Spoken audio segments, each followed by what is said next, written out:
The sound of one gamer clapping. You dick. Gaming and BS episode 316 being recorded Monday, October 26, 2020.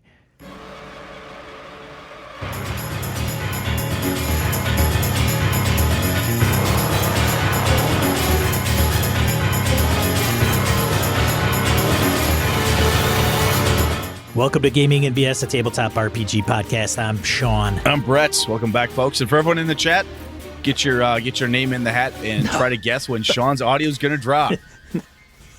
Show start 8:26. VC's got it time stamped. Ed, as a matter of fact, I got Demon Grinder is Nola Burt's Hidden Acropolis today. Did you? Stop by. It kills me. So VC gets everybody's like, I think Demon Grinder won, and I said okay, so I'll hit him up, and we were on Discord, and I'm like, hey man, so give me your address, and I'll send it out. And he gives me his address, and I'm like, okay, he's Madison, like he's a local guy. I'm like, all right, Neat. He's like two blocks up the street. Just walk it over, put it in his mailbox for him. Like I've walked my dogs past your house, I don't know, 50 times in the last, 12 years. That's awesome. Yeah. That's funny. So I still ran by there this afternoon and dropped it off. We shot the shit for a little while. So that's saved you a stamp is what that did. That's nice. Very nice. Yeah. So yeah, no, I can't be doing that because it is inevitable that my audio will drop. It is just a matter of time, but I can't keep giving zines out every time we record. How many we got left? I got two. I think I got two. Did I get 3 or 4 or 5? I don't know. I think I get at least 2. You have spares. So I have spares, but I'm going to run out of them. Yeah, but when we run out, then you stop doing it. Yeah. See, there it is. Cheapskate. Right. All right, Virtual Gamehole Con. We talked about that many times. GameholeCon.com. That's out there. Announcements, Sean, anything in that space before we jaw about other stuff? No announcements, no. Before we go too much how was the game, man? I had 2 games this last week to chat about. So you go first. Curse of Strahd.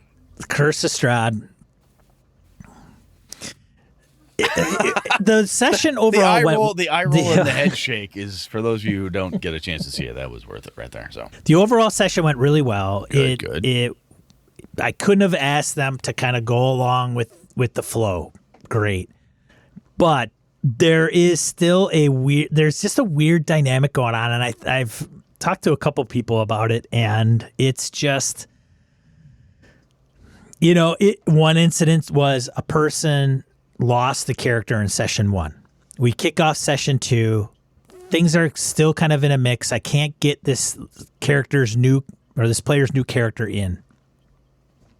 I'm not going to wait to when I want to, because these guys are dicking around in the haunted house. Well, then this player's got to sit there and go, boy, really? Yeah, I don't want her sitting around. I kind of showed up to play some D&D, asshole. Can I play some D&D, please? Yeah. And so I slide her in, and it's in the middle of a combat, and she happens to hear the ruckus, and she comes over and dispatches a couple of beasties. And then the group meets her, and she meets the group, and it's, a lizard man, a gnome, a human, 2 humans, and then it's her. And they're all males, right? They're all men, and she's a female halfling. And it's like, okay, no question. Hey, let's get out of here. You look like a good adventurer. You are no father party. Totally, man. Like, you guys, I even mentioned, I said, now hold on a second. You don't know these guys at all. They're kind of appeared. Yes, they slaughtered these beasties, but they could be, you don't know them at all. Like, you've run into 4 people in the basement of a house. And so they just kind of hand waved it and went on their merry way. So I'm like, okay, I get it to some degree. There was a little talk, and it is only session 2, so sometimes we need to get going. Let's just get moving. So, all right, give them that one. That's fine. What else? Anything else? So I know Joe listens to the show. I think he does. Okay. And I'm going to bust Joe's chops. Do it.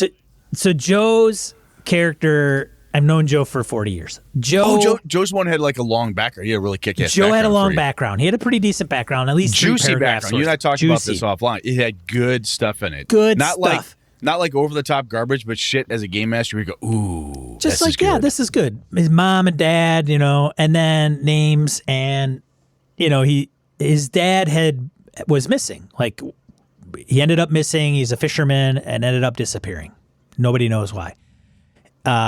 His mom remarried. Blah. Okay, I'm like, perfect. His dad disappeared. I'll have his dad appear in Barovia.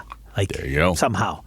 So now it's just a matter of dropping that, right? I think with some of us game masters, we're like, ooh, but when is the opportunity to drop this piece, right? Yeah, because you don't want it to seem forced or stupid, so I got you. Got it. Or, yeah, hey, by the way, like, what? Yeah.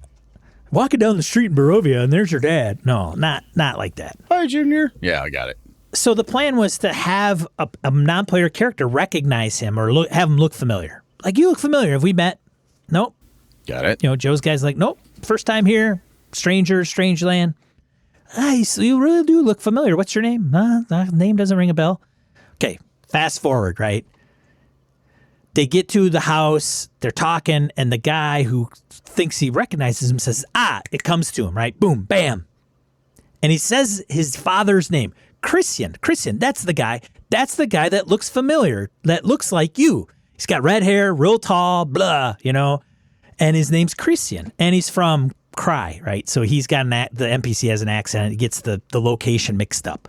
He's like, he's from Cry. And Joe goes, I'm from Cry. Like, he picks up on the fact that he's mispronouncing the place that he was born or lived. Yes. He's like, I'm from Cry. And he goes, yes, this man from Cry too. His name Christian. He looks like you.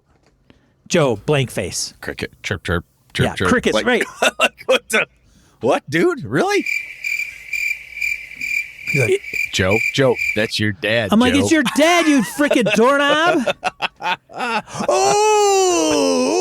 Yeah. Even Jeff was like, dude, it's something in your background. He goes, I don't remember my background.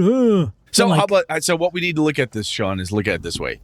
You, as Game Master, were spinning such an amazing tale. They were so immersed in the moment. They were taking all of this Barovian wonder in. Joe just forgot. He was just overwhelmed. He did forget, obviously. Because he was overwhelmed. That's why. Yes. Lean into that. I couldn't. It's the one thing you're like, you want that to be like, what? No. That's my dad's name. Like, you want to role play it out. Like, what? That's crazy. How do you know? Where is he? When did you see him? I set you up with a softball. All that shit went out the freaking window because you're like, derp. Yeah, it went right down dead center of the plate and just whoosh, right by you. Damn it. It was at the end of the hour, and I'm like, and that's the game. That's the session. We'll call it right here. And then I text them, and I'm like, dude, seriously? You forgot. You do any other gaming? Harold did well, though. I like Harold. Good. Harold got the baby. Good. Oh, he did get the baby? Oh, he got the baby, excellent. Yeah. Yep. Anyways, yeah, so that I don't want to go into like the whole thing about my game and everything. Brett, everything going well on the gaming front for? Yeah, Tuesday I kicked off my return to Greyhawk game with my usual group. We start on Tuesdays. It's first edition AD&D in Greyhawk. We're rolled up characters. I decided to be really nice, and after everyone, I'm like, they said, should we roll hit points? I'm like, yeah, let's see what happens. And in my head, I'm like, I'll give them maximum hit points if they just can't roll dice. 2, 1, 3. Because I only had 3 of the guys show up. I'm like, yeah, just start with max hit points. You poor fucking thieves are all going to die. So 2 thieves and a cleric walk into a bar is basically the story. And it went to one of my classic things I like to do to open up. It went from, you're in the tavern, things are happening, it's kind of cold and wintry. Then there's a siege of the tavern. There's NPCs to interact with. There's a mage. Oh my, what were you bothering me for? I have no time for any of you people. So they deal with the mage. They deal with this weird little dude, this necromancer, some zombies. They realize how hard zombies hit and the fact that if they roll for shit, they're all dead. It was good. It was a really good game. Everyone had a lot of fun. They liked the interaction, the fact that it... a couple of guys, Nick, my buddy, was especially phrasing, I don't want to do a dungeon crawl type thing. I'm like, no, they'll be dungeoning. Yes. I said, but there's plenty to go on. So they learned a little bit about there in the Grand Duchy of Jeff, the one guy who got into a kerfuffle and a little bit of trouble, who was kind of ladled the whole damn inn into trouble, is the son of the Duke of Jeff's brother, who's like kind of nephew, half nephew to the Duke, right? And they heard something about the Scarlet Scarlet Brotherhood messing about. So they're like, ooh, what's this? Ooh, what's that? So it was pretty good. A lot of fun. And then I went up to hang out with my folks for a bit, and then gamed with my home group. We were able to get together in person. It was a lot of fun. We did my World of Darkness game. God, I can't think of names or terms today. That was crazy. It was more of the what the fuck is going on. We have to figure this out. They're starting to crack some of the code. Like, hey, reality is twisting and shifting around us constantly. I think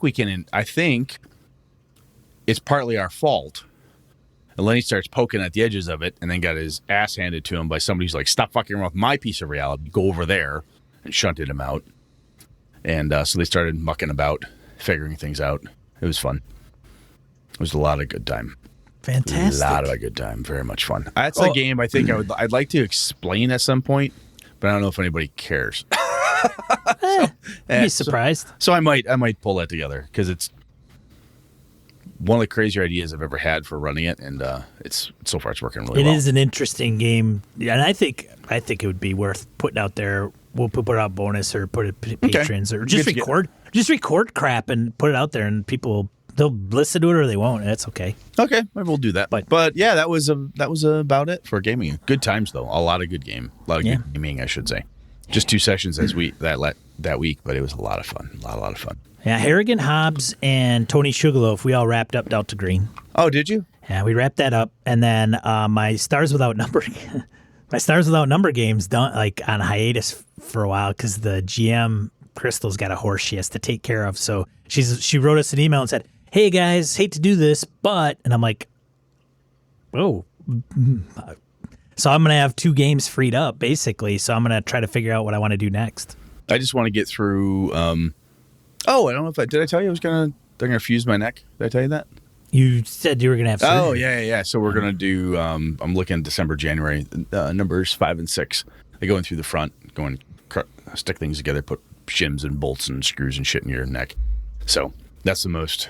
I don't expect any interruptions. Oh no! I expect it to be fine. I just my doc's I mean, you just have to sit there and talk, Brett. I don't know if that's asking much. No, it's not too hard. I do that plenty.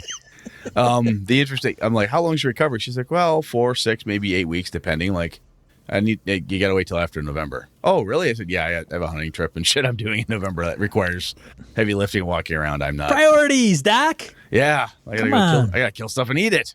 I have to have stuff to eat while I'm laying around convalescing, making people wait on me hand and foot. God, that'll be annoying for people. Yeah, for those that aren't in the know, Brett's got some issues with some vertebrat, and that he's gotta have fixed. So pretty much my whole neck's jacked up. Arthritis, crushing, pinching, bulging. It's good times.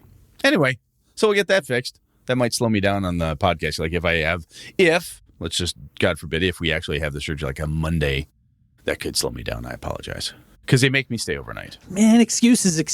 I'm going to just have Susan bring all my podcasting gear to the hospital. Have Susan come on. We'll have Susan on. She'll fill in. That would be terrible. What? Come on. Nobody.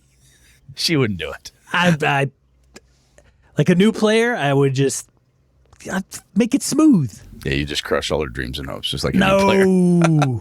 All right, let's move on from here. Let's go to Random Encounter. Chat's like, yeah, man, bring on Susan. All right, let's get into Random Encounter. Nobody's saying that. Random Encounter, 2 comments for social media, voicemails, emails. I've got a couple. One's a pretty long one, but I really like it. Let's start out with mongrels. Okay, all right. All right, here we go. Pure mongrel from Down Under. G'day, Brett and Sean. It's Paris the Pure Mongrel here, your brother from Down Under. Guys, just wanted to, first of all, say how awesome it is to hear your voices in this incredibly difficult time. This coronavirus can just suck it, quite frankly, but I've been so busy lately that I haven't had time to listen to as many podcasts as I could, so it was great to catch up on some of them and listen to your guys' voice and hear just how well you sound, how well you're doing, which is great. Hey, I just wanted to chime in on the discussion about paid GMs that you've been talking about the last couple of episodes. So this is an interesting topic to me, obviously, as someone who is, I suppose, technically a professional GM, as I do get paid to run games in one sense. And I actually have 4 other game masters apart from myself that now work for me.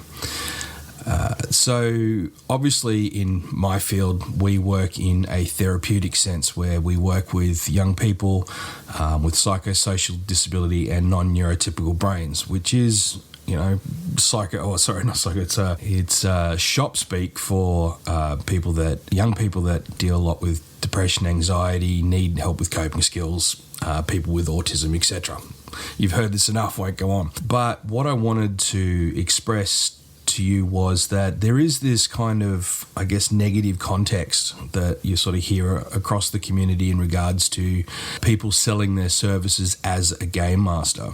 But I'd like you to consider something, and that is that, not everybody, and this doesn't mean that you have to have mental health issues or a non-neurotypical brain, but not everybody has the social skills or the comfort or the confidence to ask to join a game, or their time because of work, etc., doesn't fit into when social gaming generally happens. There are a number of reasons why people can't get to the table without a paid service.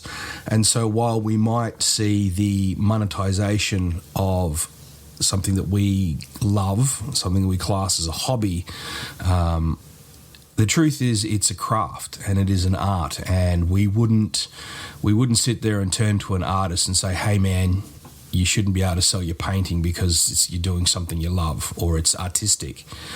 So I think the stigma around people charging for a service when it comes to this is unwarranted in some instances. And I'm not saying that, GMs that get paid get bashed a lot, but and I mean that metaphorically, not physically.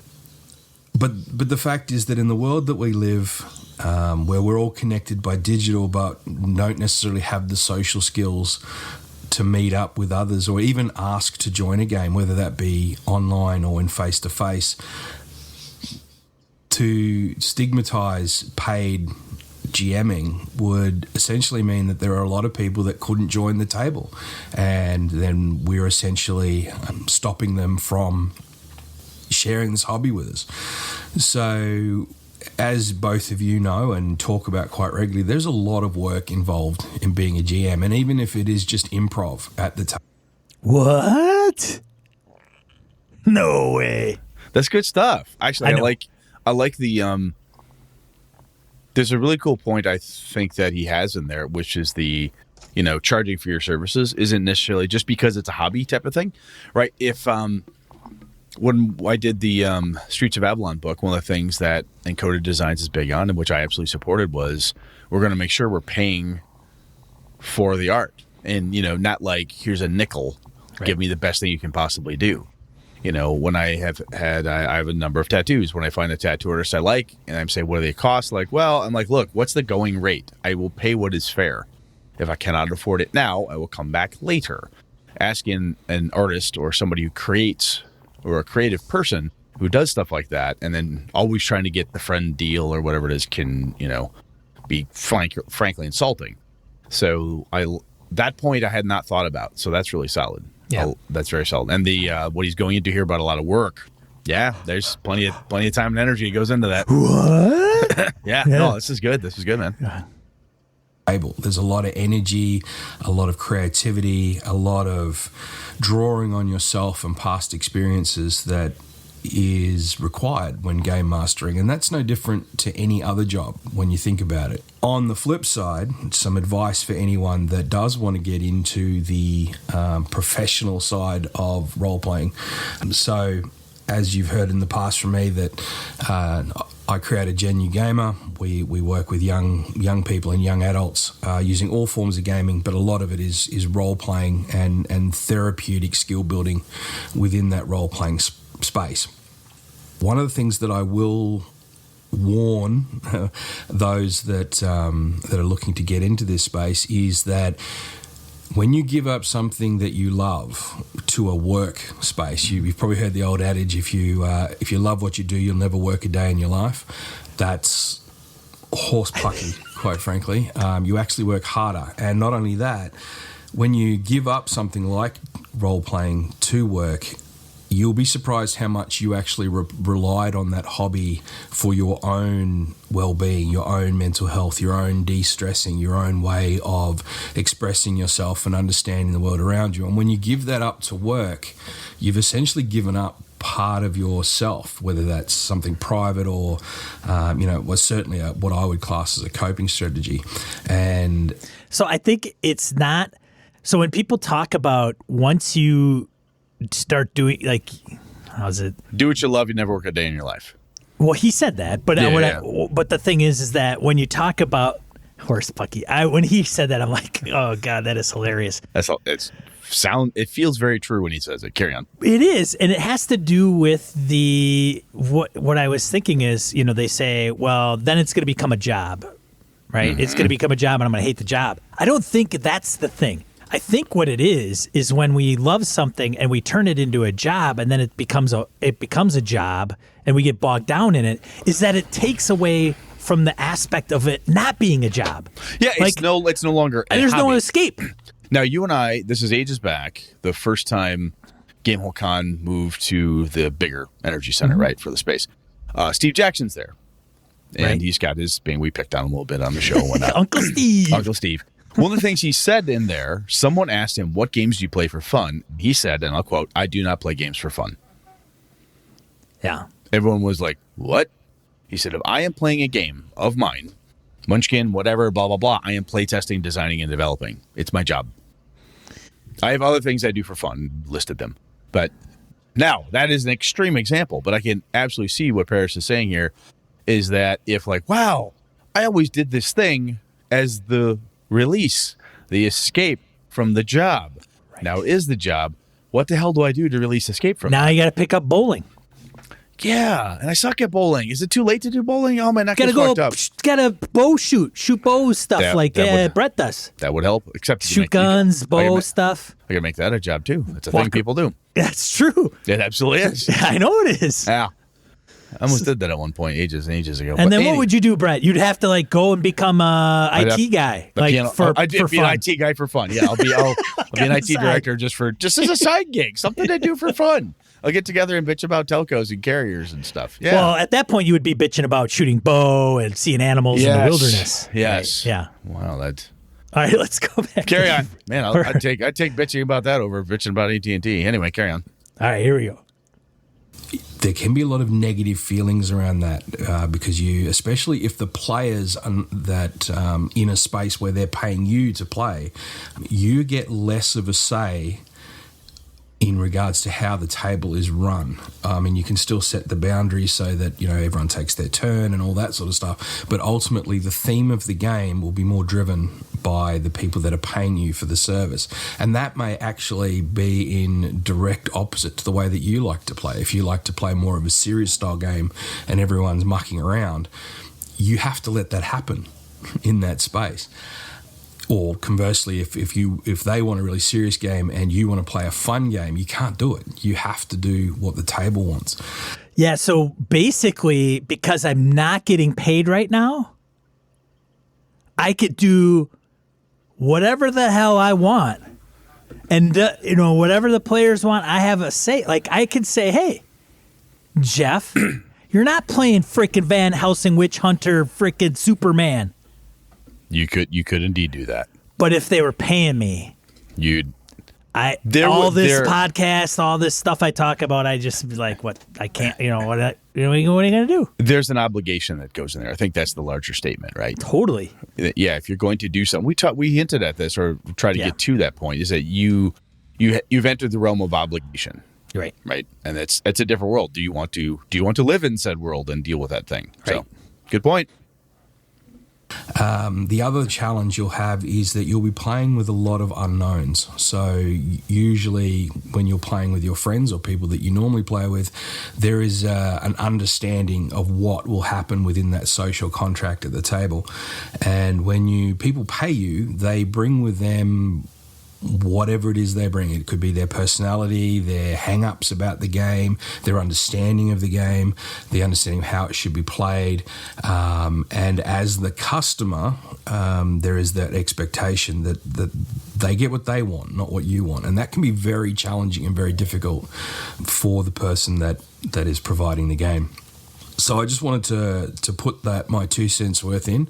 I would strongly recommend that if anyone goes down the path of selling their services as a GM, which sounds really crude, that first of all you put in place certain games that you don't use at work. All right. So if D&D, if you're prepared to give up Dungeons and Dragons, for instance, to work, then I would find another RPG that you do not use at work, that you play with just your friends at the very least. And I would certainly look at other hobbies that could maybe fill in that role-playing space for you, whether it be wargaming or model making, anything else that will give you that relief that you need. Secondly, I would certainly test the waters a lot before you jump in. So I would be running some games at your local game store and just leaving the table open for people to join and get a feel for the different personalities out there, because there is a wide range of people that come to the table, and for various reasons they may act or perform in a way that you aren't ready for, that you don't know how to deal with, and you really need to expose yourself to a lot of those sort of personalities before you jump into the professional arena, or you will find it rather difficult. And then the last plug is that if you do go down a professional line, there are a lot of people that can use role-playing the way we use role-playing. There are a lot of people out there that need that. They need that social connection. They need that ability to work through skill development, coping skills, challenges, communication, a whole bunch of stuff. And if anybody wants to know more, ask the question through the guys, and they'll pass it on to me, I'm sure. But maybe look at, if you want to go down the professional route, maybe look at how you could help in your local community in that space. Maybe contact your local mental health providers or youth work providers, and then you'll not only are you doing what you love and getting paid for it, but you're actually helping people as well. Not to say that you won't help people if you just go private, by the way. And there are a lot of people I know that work, but because of whatever challenges they have, they don't get that social connection with people, and role playing is it. So that's my part on it. Monetizing your ability to GM is not a bad thing. It can be very rewarding. I know it is for me, and I built a whole not only career out of it, but a whole apartment out of it. And I am now officially, my business card says I'm officially the head Dragon Wrangler of Genu Gamer, and I have Dragon Wranglers under me as well as digital vanguards, because our range of games is quite wide. So don't, my 2 cents for what it's worth is, don't poo-poo the thought of going professional. It can be very rewarding. Just be aware of the challenges that you will likely face because of all the personalities that you might come in contact with, and definitely build in or think ahead of some strategies on how you're going to cope with those different personalities, how you're going to de-stress from these sessions, because it is work. This won't be a game for you. This will be work. And protect some of your hobbies so that you don't give everything of yourself to your work, and you have something left to unwind and take care of yourself, make sure that you look after your own well-being. All right, I think I've gone on long enough. I'll leave you with it. Thank you, Sean and Brett. Thank you for the show. Thank you for, just providing me with that outlet to listen about gaming from different perspectives that I don't always get to hear. Have a great one, guys. Paris out.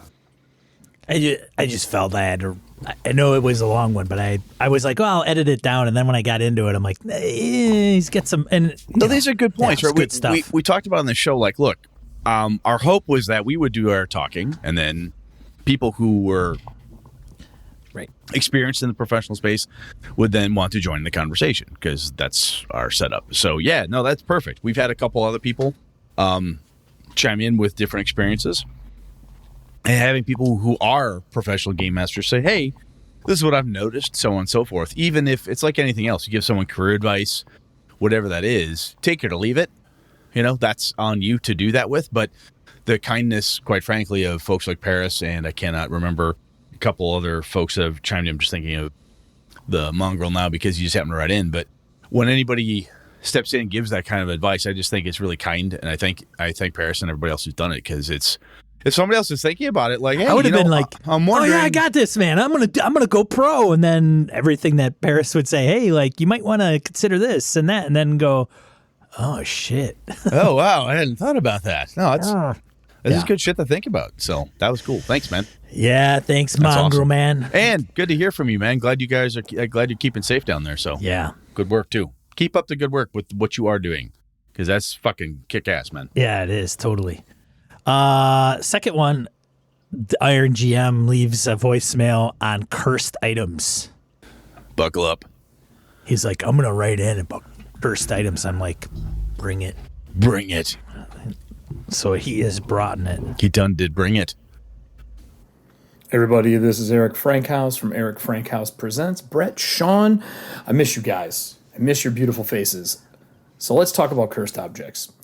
I believe that cursed objects, most importantly, have to serve purpose in not only the story, but in the desires of the player. A good cursed object makes a player want to use it. It draws them into this false sense of security. And I find cursed objects that are intelligent really good at this. It doesn't even have to be an artifact level of crazy, but it has to lean into what that player wants, what that character they are playing needs. So for example, in my Pathfinder game that I am running for Patreon right now, there is a bag of devouring that is cursed and intelligent. Actually, it's a mimic bag, and it is a mimic in backpack form, and it will pick items up off the ground for you. It has its own action. You can also have it store extra things like a bag of holding, but any time platinum is put into it or platinum is near, it keeps it. No one knows where it goes, but it keeps platinum. It doesn't give anything back. But this bag of holding has the ability to draw things out and give them to you, or pick things off the ground within 5 foot of you. This cursed item is something that the goblin of the game loves. And it has learned that if there is platinum around, this object, this cursed mimic, will try to steal it. I've given out intelligent items over the years and cursed items over the years that make people want to use them. They have a goal. And the way I do this is I write down 3 to 5 things that this cursed object is made for and what it wants. Here's a great example. Cursed object has to be used by someone for it to fulfill its purpose. What is its purpose? It is made to slay the mayor of the town. Yeah, that's right. It is made to slay the mayor of the town, and the players don't know this. The third thing about it, to help with this, it allows the player to locate humanoids, someone they have been in contact with before, or if they can put that blood on the blade itself. It helps them locate it. Number 4, once they are located, you have an easier time fighting them. Maybe it becomes a defending item of +1 or +2. And last, and specifically, whenever the mayor is around, you can hear his thoughts. And this cursed item swaps those thoughts into very twisted things. Maybe eventually start allowing saves to fight off the cursed object and so on, but that is what this cursed object is for. Give it purpose, everybody. Give it purpose. Oh, and Dan, I highlight my stuff too. I write in my books as well. And more importantly, I even write and draw little objects for traps and whatnot. Love the show. Keep doing it, guys. See you soon. That's good stuff, man. That goes into kind of what you and I have talked about off the mics with some of the cursed items we were discussing kind of off camera. Having it be more than just the negative, which is what we were trying to drive at. So those are some other good examples.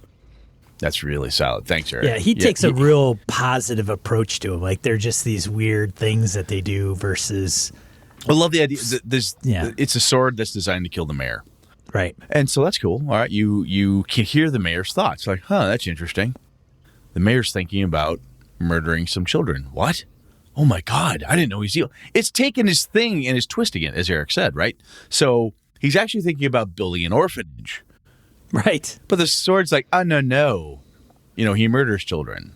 Or, oh, no. He's looking to, overtax the peasants. Or whatever it is. It's just flipping, twisting, making you like, I can hear his thoughts. It's not what he's saying. He's saying this, but I can hear this in his head. That evil motherfucker. And next thing you know, the player's like, I gotta kill the mayor. He's secretly evil. Right. Clearly. He worships, Beelzebub. We need to take this motherfucker down. Then you go in and kill him. You're like, oh my God, what happened? The nicest man in town has been murdered. Oh, damn it. No, I like it. That's good stuff, man.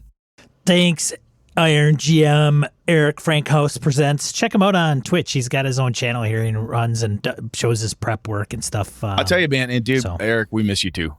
Just for what it's worth, it does suck. I mean, we could see each other in the virtual spaces and stuff, but man, those wonderful times. Get a con, get a hug, hang out, get a beer together. Drink Malort. Yeah. Oh, Jesus. Miss the Malort. Nobody misses Malort. Except you. No. Carry on. All right. DM Kojo writes in. Hey, guys. DM Kojo. It's been a long time. Thought I'd give you a call. I really enjoyed your episode about changing how you game master. Got me thinking about my own journey a little bit.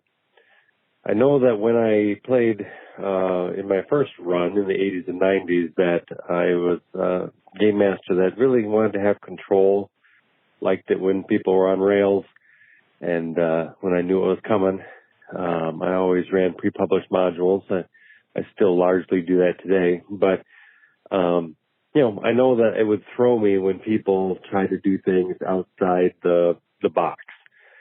And so when I got back into gaming, in my late 30s and 40s here, I wanted to change that about how I game mastered because I remembered that being a source of frustration for me and my players. So before I actually ran games, I spent some time doing research. I spent my time listening to podcasts, getting emailing and calling podcasts to learn how to better do things in a style that was more open to, player input and things like that. I think that's probably why I gravitated towards games that tend to encourage that kind of thing, like Dungeon Crawl Classics or Fantasy Flight Star Wars, where, things happen and players have lots of input into how things happen and what's going to happen. And just being a more on-the-fly game master, even though I'm still often running pre-published stuff, just being more flexible about what they want to do and being more able to come up with things on the fly. So that was really a conscious decision to kind of change that, and I think I'm a better game master for it. Just thought I'd share that story. Thanks, guys. Keep it up. Talk to you later. Bye. That's cool. Thanks, Kojo. That's awesome. If I think back to how I used to game master when I first started, I'd be like, wow, that's fucking terrible. It's kind of what I think. Sean, do you think back to in the old days and say, boy, I wish I was still doing it like I used to? No, shake your head. I think I repressed those memories because I think the game was messed up. I think I was messed up. Like I think it was probably terrible. It probably was terrible. Somehow I've morphed it into, oh, it was so great. Yeah. Like that's the candle of nostalgia burns bright. Totally. In the dim room, right? It's like, oh, look at that. Oh, look at that. The candle of nostalgia at the far end of the cave. We're like, oh my God. The fun parts that I remember were they were wicked fun. I didn't have any huh? They were wicked fun, right? I mean, they were fun, but it was like the times I remember are like the I didn't have a job, I didn't have any responsibility, I didn't have any accountability. It was summer, and what it was are you doing like this weekend? We're playing D&D. When you start Tuesday. that? What are we gonna do Thursday? Exactly. We can't be at Jeff's house because his parents got to work the next day. But we could go in the fort and stay over in the fort and then play D&D for 12 hours.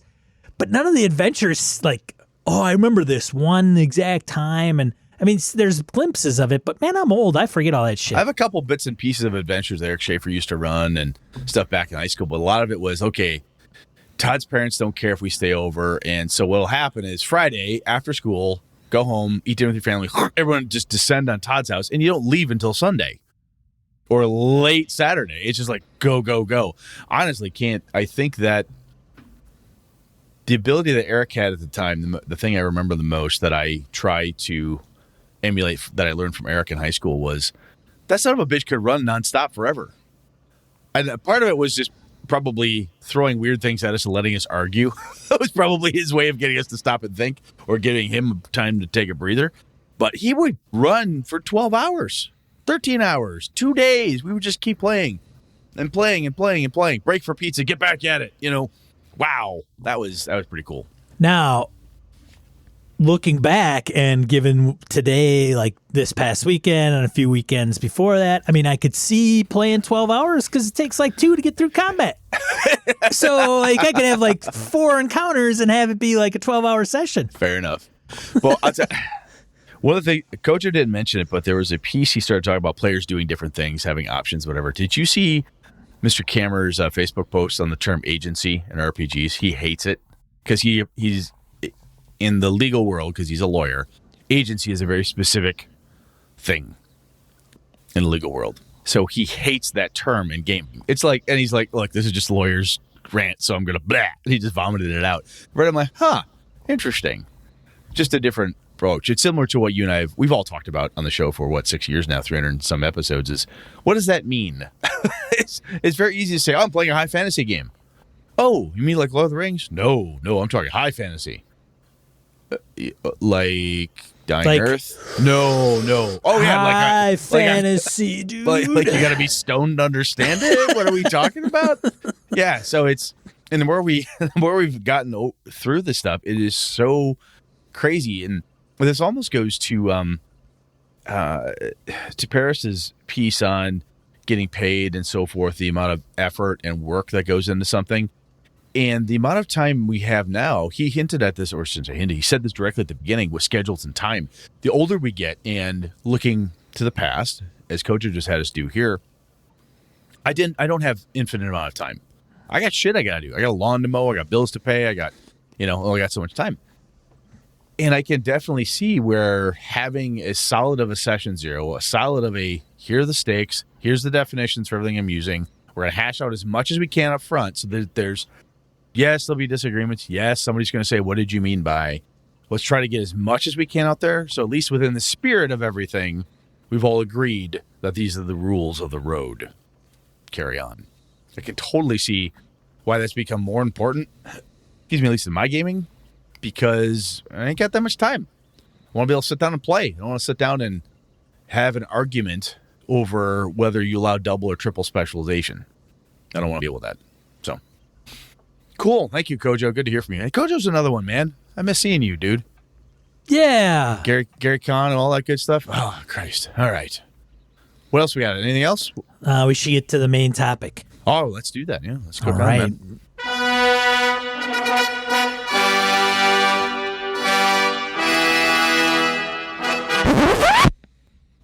You ready? All right. So Todd Crapper, the warden, the man who convinced me that I need to turn the Streets of Avalon into a PIP system, asked us back in episode 311. He said, what is the role of the GM?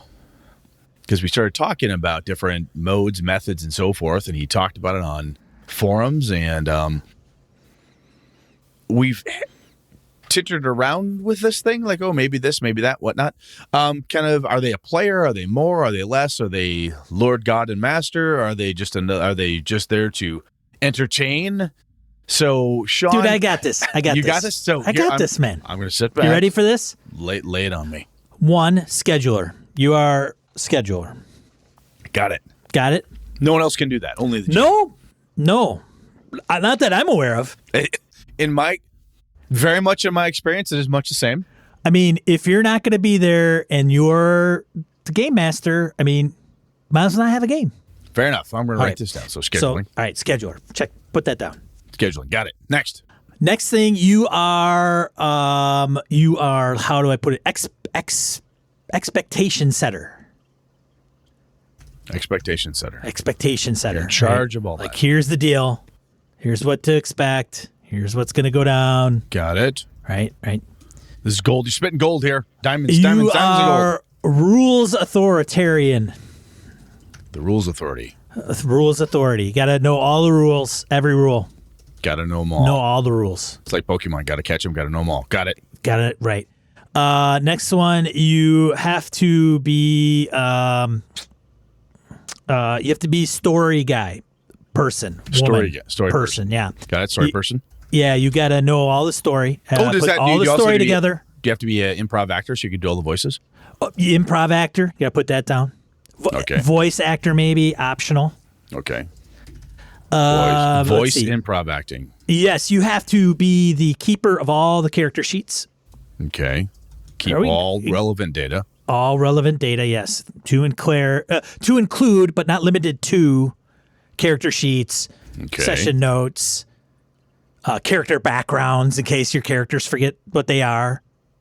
Got it. Right? Okay, got that. Yeah. So you have to be journalist, journaler, writer. You got to be dice chucker. You got to chuck dice, right? I'm stretching there. Yeah. That sounds like a lot of bullshit right there, Sean. No, that's all, man. There's nobody else that does any of that.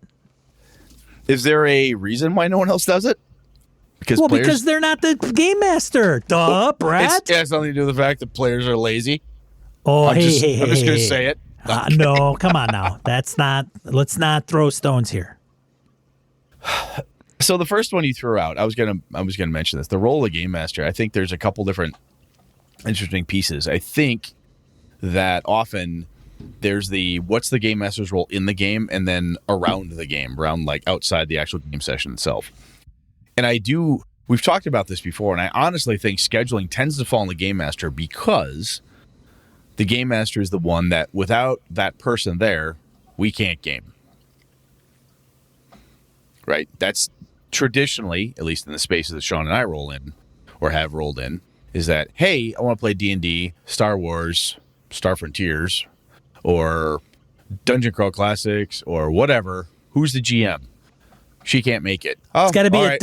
it's got to be a game master based game, right? Yeah, if it's a game master based game, without that person, hey, can Jen make it? Nope, no DC tonight. No DCC tonight. Crap. Anybody else can run something? That's the who else wants to run? Who else is going to step in that chair? And that's why I believe the scheduling lands on the game master as an outside issue, is because, like, look, person, can you be there? Yes or no? Because if you can't, then we got to find somebody else who can be there to run a game or do whatever. So that one I kind of get. The other one around expectation setting we talked about, I think it's often seen as it's your game master. Yes, that's true. It's their game. It's their game. If I'm the game master, it's my game. Is that really what you think, Sean? Or just, Come on. I'm teasing you. Yes. So it's interesting though, because Who wants to play in my next game? exactly everyone says that. Yeah. Hey, what are you running? What game are you playing? What game are you running? What game Yeah, are you? it's your game. It's not. And I think those expectations land on people because that phrasing, that terminology happens. And we don't ever say, what game do we want to play? We don't ever. That's way too much hyperbole. In the circles I run in, and the people I work with, and that I talk to about gaming, I don't often hear, we've decided. Unless it's predicated by, I gave them 3 options, and then we chose the option number 3 is the one the most people want to play, so that's why I'm running Dungeon Crawl Classics, or that's why I'm running this Power by the Apocalypse, because that's what most people voted on, and that's what most people are comfortable with. But it was still the game master put the options in front of people that they could choose from, right? So, and there is often, from the rules authority perspective, there are a lot of times that people will say, I don't know what this does. Or we've talked about this repeatedly. And, if you want to be a good player, understand what it is your character is capable of, understand the rules, how to roll the hit, how to roll damage, those minimums. But generally speaking, yeah, it's often that the GM has to be able to know all the rules, be able to find them. Being able to drive the story, the improv acting, keep you all the relevant data, the notes. going on and on in that space. I think I'm telling you, man, I had to tell, I think I'd even told Jeff this past weekend. I'm like, hey, man, I got all this shit going on. You got to know your character. That's all I'm asking. That's it. Like, all of just show those up. pieces, though, that you said, I think, jokes aside, that's one of the reasons why some people, I think, rankle when they say the game master is just another player at the table. Oh, well, the sure. game master is a player at the table. We're all players. You just have a special role. That person's playing the Jedi. You're the game master. This I have a person title, is Brett. I have a title. The other people have a title. It's called player. I want a title. You want a title. Yeah. All Ever right. seen the Cheers episode about titles? God, it's been a while, but yeah, I think so. That's a good one. Wait a minute. I don't want to raise. Let's talk about this title thing. Let's talk about this title thing. I want to be head chief game master. So, Sean, do you think it's still, do you see the game master, though? I mean, if you take that stuff aside, do you honestly, kind of at its core, is the game master to you another player at the table, just with a specialized role type of thing? You know, where we'll often say, players, make sure you're collaborating, source the room, blah, blah, blah. We give a lot of game master advice or ideas and thoughts around that space. And sometimes I think it's difficult for you and I to talk about, you know, what should players do? For some reason, we always tend to drift towards the game master because that poor son of a gun needs the most help. Is what it usually feels like. That's what it really is. It's not like the game master, you know, like, well, Jen, you barely know how to run Dungeon Crawl Classics. Obviously, Jen knows how to run, you know, Jen Brakeman is who I'm talking about. Jen knows that game. Yeah. But it's like, wow, I have these different, you're one person that everyone has to figure out at the table, right? Who's Brett? How does he operate? What's he doing? Got it. I've got to figure out 6 players or 4 players or 5 players. Who are you? What is she doing? What does that person want? What do they want? More work, right? It's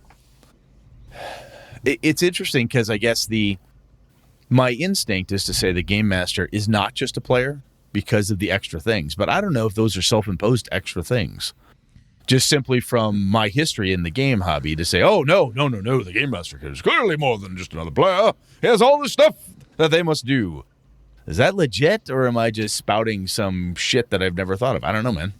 Well, and I think this could come down to semantics a little bit. I mean, okay, so when Todd's talking about is the game master an actual player, and if you're playing a game, then of course the logical answer is yes.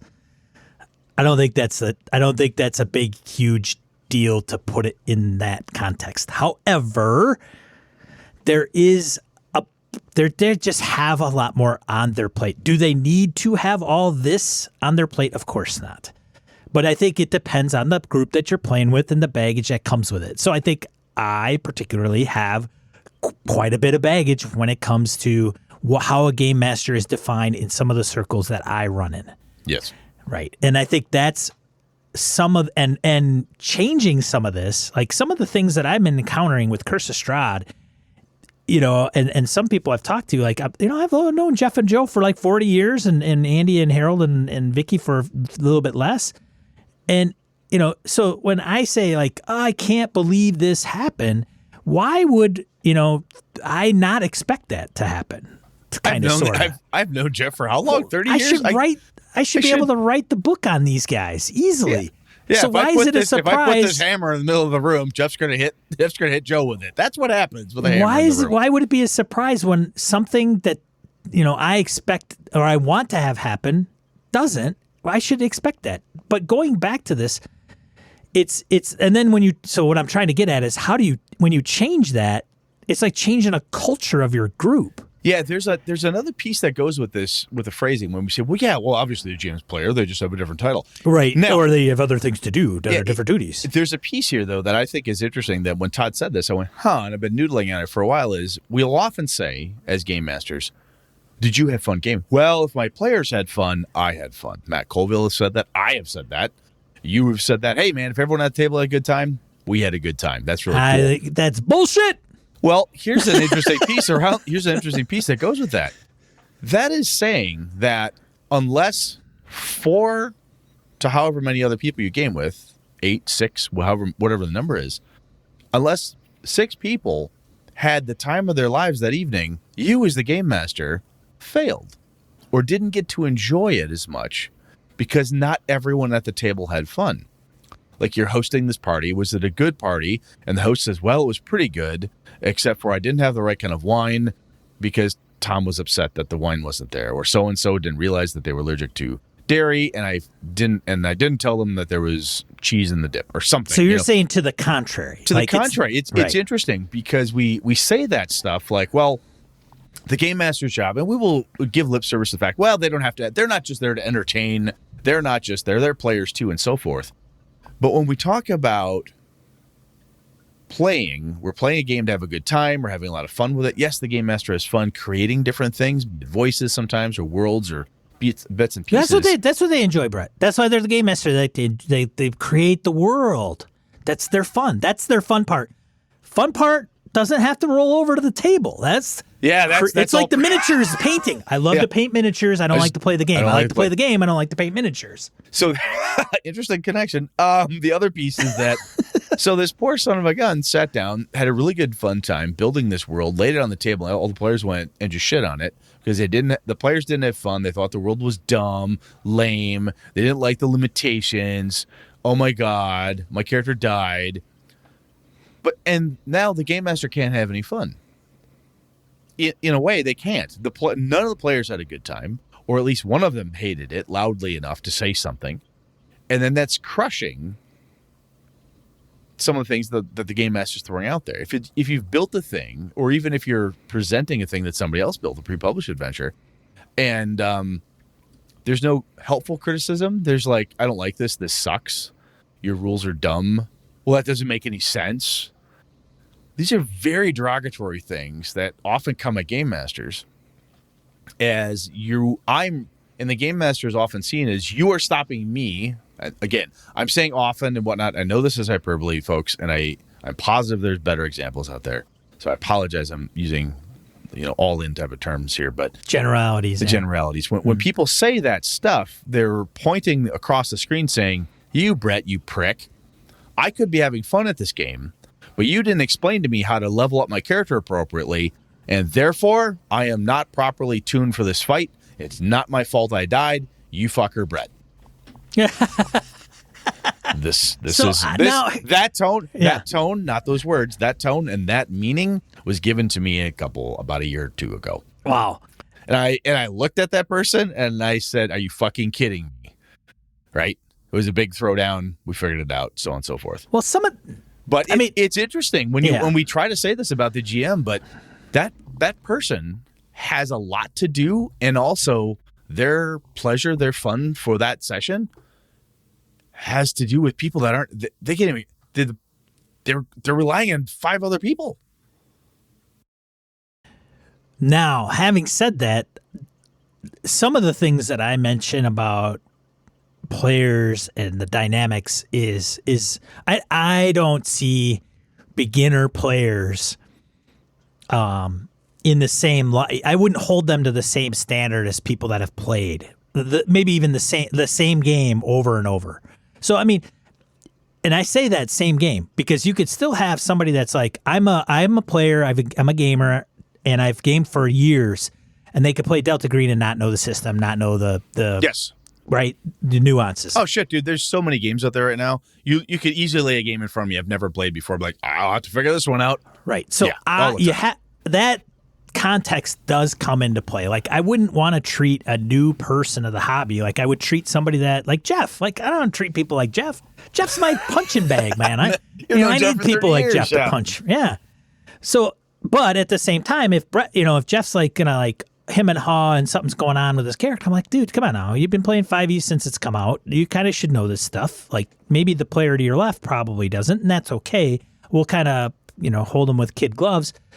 But yeah, it's so weird that I don't know, player. But going back to the players, is the game master a player, and why we focus on the game master, because they seem to have, in some of the traditional games with the dungeon master, more things to cover.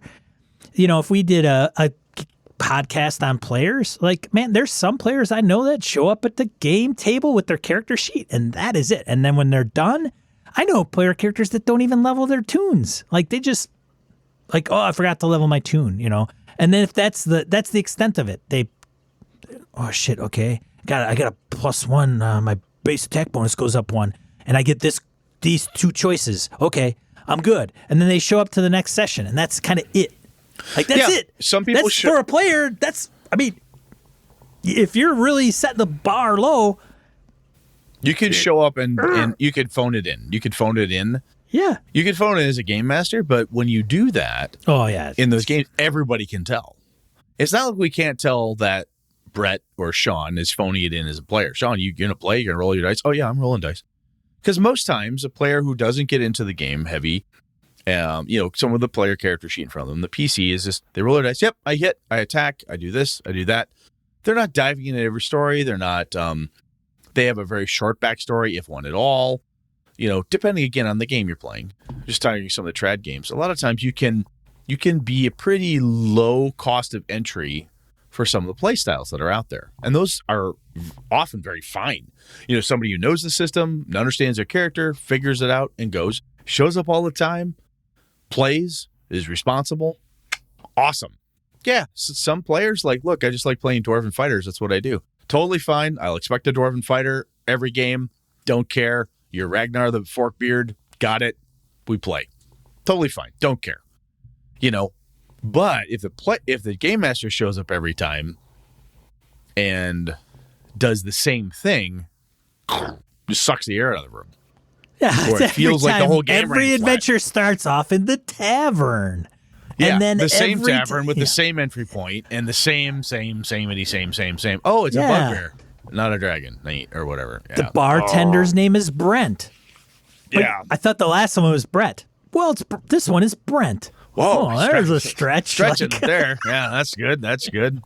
Yeah. I think to myself, if I took the player kind of standard and applied that to being a game master, can you imagine just showing up to a session and going, all right,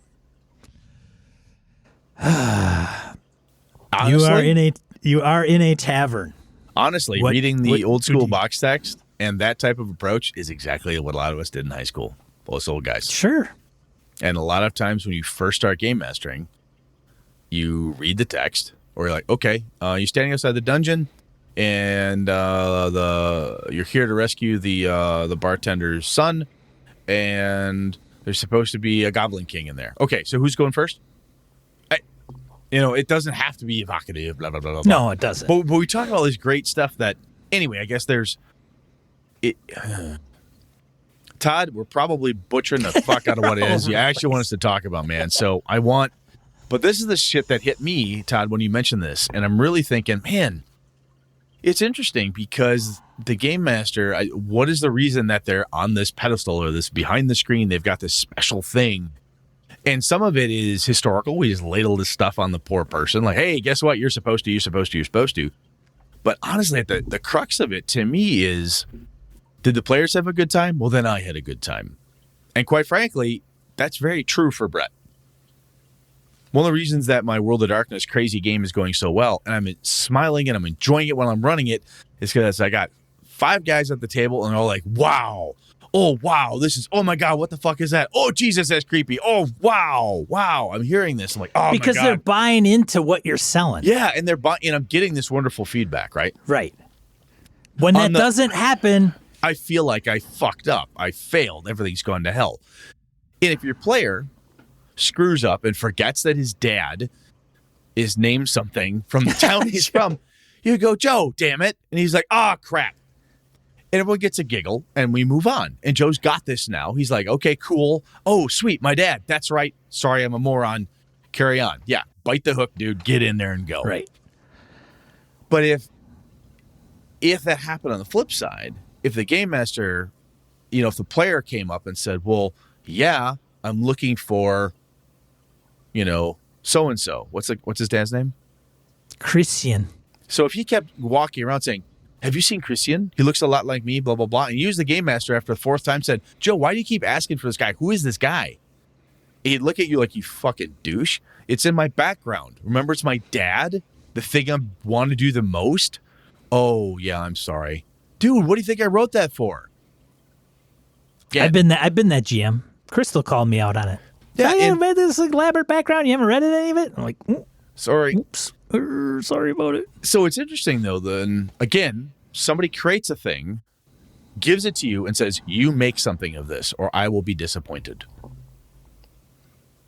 I've given you, the game master, this thing that I created for my character, and you better use it, or I will be disappointed. I will not have fun. And it will be your fault that I'm not having fun. Huh. Is that overly harsh? But honestly, I've seen this happen. I've had that happen to me. You didn't use my thing. I'm disappointed in you, Brett. Sorry, there were 8 of you, and I forgot yours. Wow.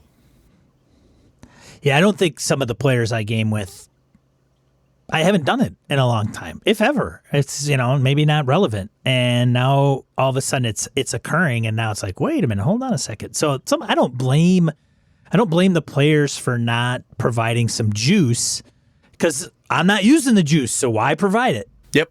So, I think when you say I'm not blaming players, so what I want to do now is say categorically, I'm not blaming people for this behavior. When someone goes, Brett, you fucked up, you didn't use my thing. I brought this on myself as the game master, right? When we talked about this earlier before we got in here, like the session 0, let's make sure we level set everything with everybody all the time. I never told anybody, right? Right. By the way, here's the rule book for this new game system. Here's the, player's information. I expect you to have knowledge of X, Y, and Z, okay? Because I'm not going to memorize that. You have to know how to attack, defend, and cast magic. Go. You need to know how to fly a plane, do this thing, whatever. I've never done that. I have, because of just history and grognardness, I've yep, that's my job, and kind of envelop this thing that I feel like I have to hold on to. And this kind of goes into, again, changing how you GM. And I think getting players to understand that, look, I want to have a good time too. And one way to help me have fun is for you guys to keep notes. I'm not keeping notes for your stuff.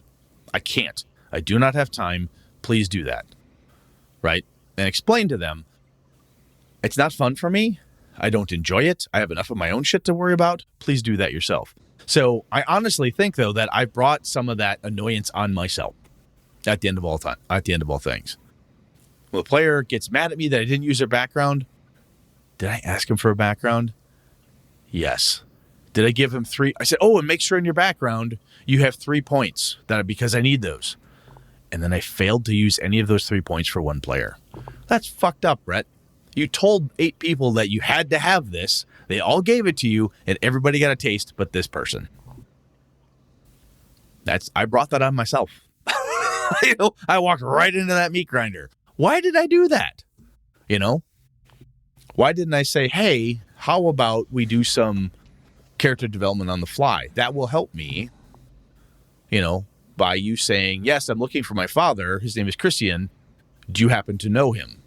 And that's when you tell me right here in front of everyone at the table, maybe for the first time I've heard this, that you're interested in that type of thing. Does that make sense, Sean? It's just kind of this passing it out. Do you agree with me? I mean, I'm going off here on my usual rant, but do you agree? Am I bringing this on myself? I think gaming ideally, gaming's a give and take. And I think that the players there's less things that they obviously have to do on the upfront. And, I think that's okay. But understanding the dynamics is the big. That's everything is with these games, man. Is trying to figure out what that looks like. What's the dynamics? What are people trying to get out of the game? What do they prefer? What do they not prefer? And all that. It's just rinse, repeat, man. Just record this piece, put it on the next episode, hit frickin' repeat, and then we got another 400 episodes. I mean, it's so ridiculous. It's always a trope, but it's not always easy to pull off. Like sitting down and going, "Hey, here's kind of what I'm thinking. What are your thoughts? Are we all on the same page?" Yes, and then making sure. I mean, getting 6 players to like the same game can be difficult. Is very difficult, man. I've got one guy in our Curse of Strahd game. He is not. It seems like he is not interested in the least, and it's not the type of game that he probably wants to play, or things aren't going in a direction that he like, hey, this isn't adding up to me for me for some reason. And that may be, and that's, like, and that's the thing. And at one point, Demon Grinder and I were talking a little bit about this, but sometimes it's just a matter of, and people get stuck in these groups. I don't want to say stuck, but they're in a group. They're friends. They've been with them for so long. There's no other game group out there that you could possibly fit into. And so you kind of like, well, it's kind of the deal. That's the way we roll. This is how we play. Yeah. And eventually somebody may grow out of that. They get a taste of something else that's kind of cooler to them for whatever reason. They get exposed to different tasting foods, and they're like, man, steak and potatoes is really great. But every once in a while, man, I love frickin' sushi roll. And if my group's never, ever going to eat sushi, I either got to come to grips with that or I got to move on. And it's just the way it is. And so, anyways, I think that, but I don't know. I think some of the stuff can be reinforced back towards the game master by players as well. We've set the ground rules and we say, hey, this is what we're going to play. This is how we're going to play it. If the group relies on Brett or Sean to every other session say, so are we still enjoying Curse of Strahd, or would we like to bail and play something else?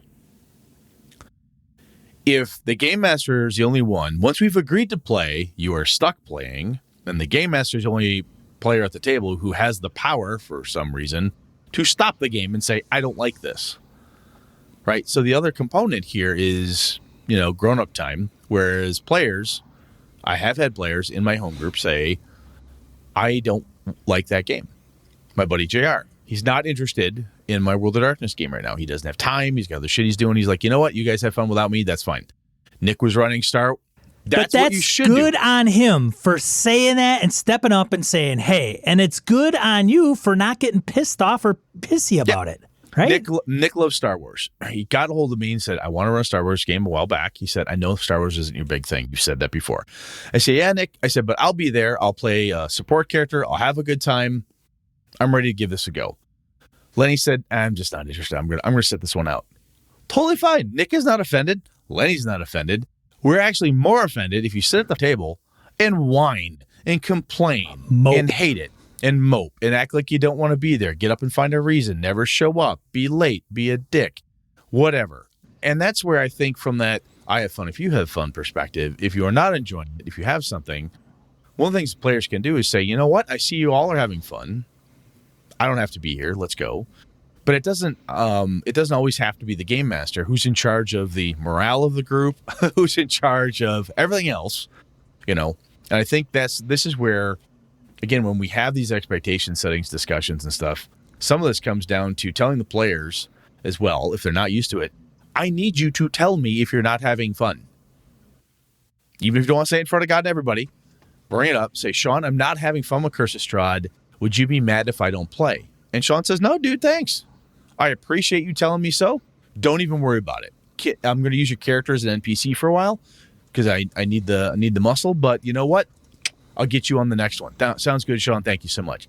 That is some grown-up level shit, which we should do more often.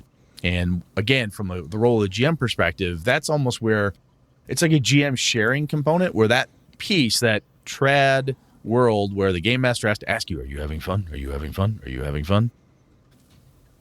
Can revert to the player, where the player raised their hand and said, I am not enjoying this. I see everybody else is, so I'm going to leave. If there's 8 of you having a good time playing Dungeon Grinder game, and you were like, I am thespian actor person, I have not been able to thespian actor at all, because this is a goddamn dungeon crawl, I'm out. Love you. I'll be back later when you play Call of Cthulhu again, or whatever else, but I just don't like this. So having said that, going back to kind of changing up my GM style, one of the things that I'm posting after every session is 2 questions. Well, kind of 2 things. One, what one thing did you enjoy most in the last session? Oh. Either something you did, something another character did, or something else that happened. Okay? Yeah. And then the other question I ask is, what one thing would you like to see in a future session? Every time. If it's crickets or it's something really vague, I will poke. Like, hey, I liked RPG. I like RPing. Okay, maybe session 2, RPing's the way to go. But down the road, if I keep hearing just, it's RP, maybe that's fine, right? Yep. Or it's, what did you like about the role playing? Right? I need a little bit more. Can you give me more? But one thing I don't want to have happen. You're coaching your players to give you better immediate feedback. And they're positive responses. They're not negatives. They're not like, what don't you like? It's like, what's good? What did you have a lot of fun with? I really like this part. Even if all they say is, I like this part, and you're like, oh, that was 2 seconds. Shit. More of that, please. You'll drag that in next time. So I like it. Keep going. Sorry. Yeah, Hobbs does that too. I mean, I give him some credit too. He'll say, hey, what'd you like in the last session? Tell me about that. Or, what do you want to move forward with, on this or that.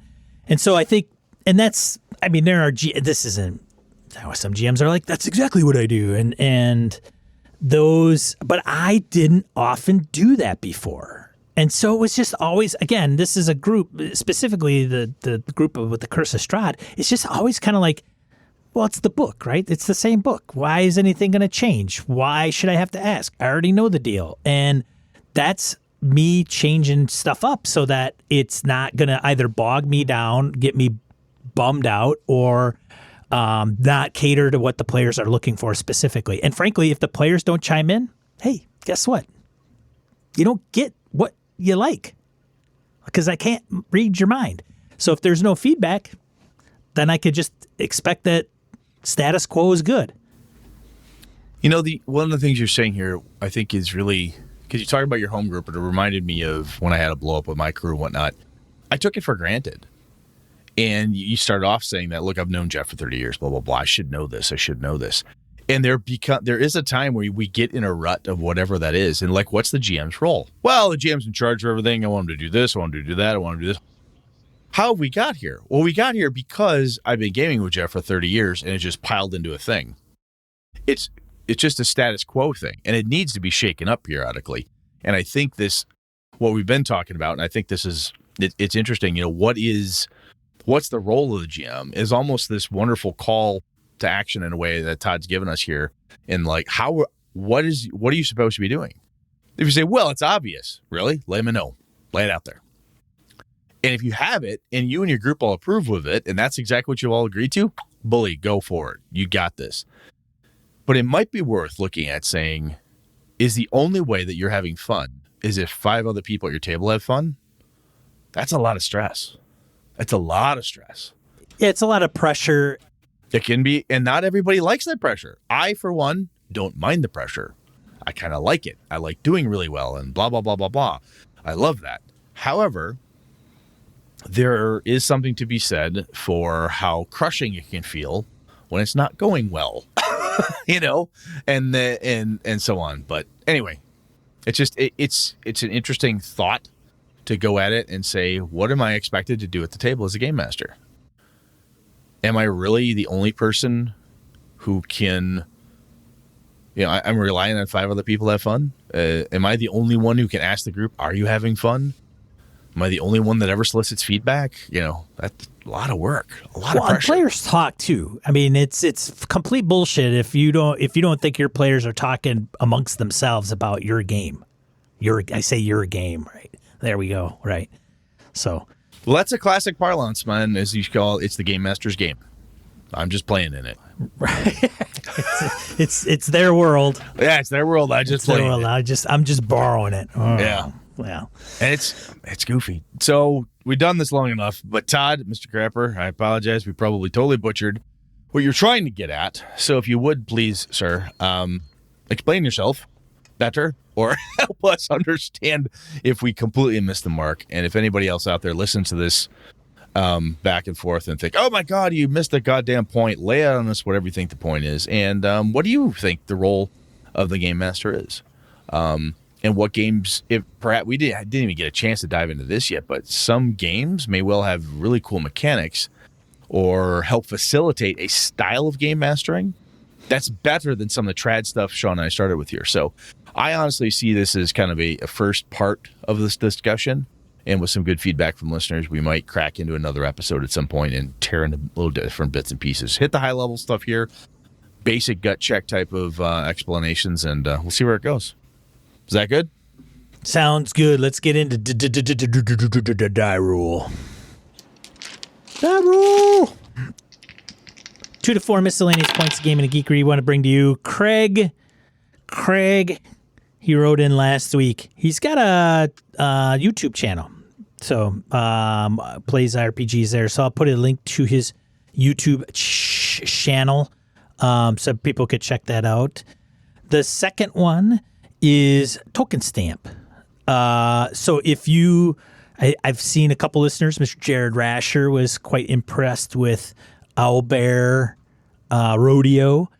If you want to, you can use Token Stamp with make quick tokens and drop them into Owlbear Rodeo relatively quickly. And it's a great resource for creating tokens for any virtual tabletop. God damn. Yeah, Nice. upload the image, put a freaking circle around it, you download it, boom, token. Done and done. Done and done. That's the other thing players can do. They can make their own damn tokens. Striker. That's true. Next one, DCC Humble Bumble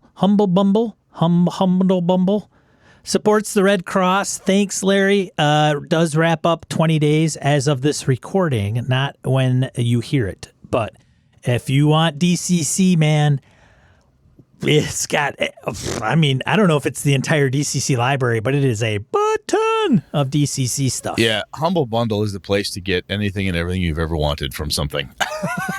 Yeah. It's got a lot of stuff in it. It's a buttload of shit for a really low price. Living Atlas. This one comes from Vece in Illinois, better known as VC, English. Living Atlas. So if you want some real life data or some interesting maps, check that out.